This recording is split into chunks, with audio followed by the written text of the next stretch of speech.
Oh, kita ada trafik ni mana lalu lintas Lambat. Lalu lintas.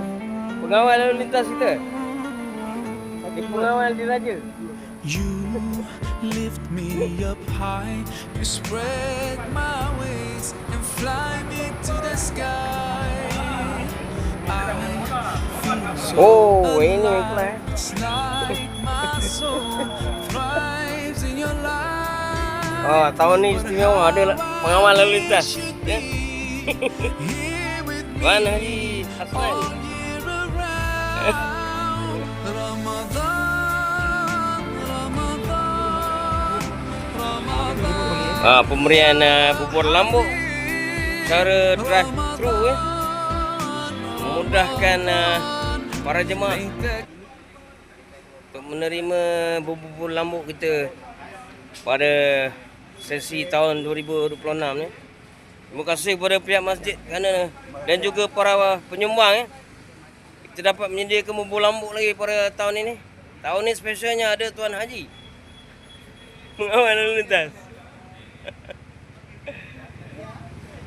Assalamualaikum. Waalaikum. Haji. Boleh naik motor, naik kereta Jalan kaki pun boleh. Assalamualaikum warahmatullahi wabarakatuh. Apa cakap mah? Tahun ni Ustaz, berapa?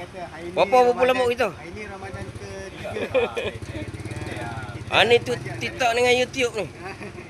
Tapi ya, tapi dia Ah. sikit. Bismillahirrahmanirrahim. Assalamualaikum warahmatullahi wabarakatuh.